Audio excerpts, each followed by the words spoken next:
EVM VVPAT की सुनवाई में क्यों भड़का supreme court. Justice Sanjeev Khanna ने किसकी लगाई क्लास।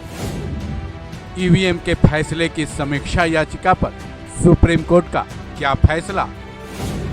ईवीएम वीवीपैट मामले में डाली गई समीक्षा याचिका पर आज सुप्रीम कोर्ट में सुनवाई हुई। सुप्रीम कोर्ट की 2 जजों की बेंच ने इस पर सुनवाई की। इस बेंच में जस्टिस संजीव खन्ना और जस्टिस दीपांकर दत्ता शामिल हैं।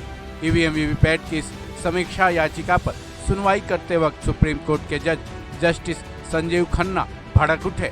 दरअसल याचिकाकर्ता वकील ने जस्टिस खन्ना से ईवीएम में लगे माइक्रो कंट्रोलर चिप पर अपनी दलील पेश करनी चाहिए, लेकिन याचिकाकर्ता वकील की दलील से जस्टिस संजीव खन्ना सहमत नहीं दिखे और नाराज हो गए। उस याचिकाकर्ता वकील का नाम नेहा राठी है, जिन्होंने सुप्रीम कोर्ट की बेंच में दलील दी कि ईवीएम के तीनों यूनिट्स के डेटा माइक्रो कंट्रोलर चिप्स में रिकॉर्ड होते हैं। उनकी दलील को बीच में ही काटते हुए जस्टिस दीपांकर दत्ता ने सवाल दागे कि क्या वोटर के लिए पहली पर्ची लाना जरूरी है।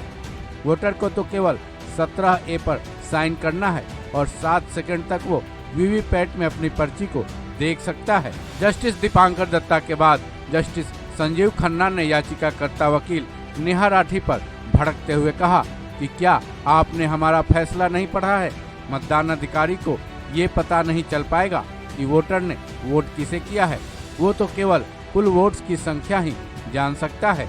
जस्टिस खन्ना को वकील नेहा राठी ने एक बार फिर दलील दी कि मेरा मतलब और सवाल केवल माइक्रो कंट्रोलर चिप से है, जिसके बाद जस्टिस खन्ना वकील नेहा राठी पर बुरी तरह से भड़क उठे। जस्टिस खन्ना ने जोर देकर कहा कि बस बहुत हो गया, आप हमारा फैसला बिना पढ़े आ गए हैं। इतना कहने के बाद सुप्रीम कोर्ट की बेंच ने इस समीक्षा याचिका को खारिज कर दी। गौरतलब है 26 अप्रैल को ईवीएम वीवीपैट पर जस्टिस संजीव खन्ना और जस्टिस दीपांकर दत्ता की पीठ ने एक मत होकर फैसला सुनाया था, जिसमें उन्होंने ईवीएम की विश्वसनीयता की पुष्टि की थी।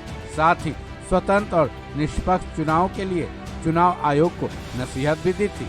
वहीं बता दें, वकील नेहा राठी की याचिका में सुप्रीम कोर्ट से ये गुजारिश की गई थी कि 26 अप्रैल के फैसले में सुप्रीम कोर्ट की तरफ से सिंबल लोडिंग यूनिट्स में छेड़छाड़ और उसके ऑडिट की जरूरत को पूरी तरह से नजरअंदाज कर दिया गया था। नेहा राठी की याचिका में ये भी दावा किया गया था कि SLU में जरूरी तस्वीरों से परे एक्स्ट्रा डेटा की संभावना को कोर्ट ने नजरअंदाज कर दिया था, लेकिन सुप्रीम कोर्ट ने नेहा राठी की ये याचिका अब खारिज कर दी है।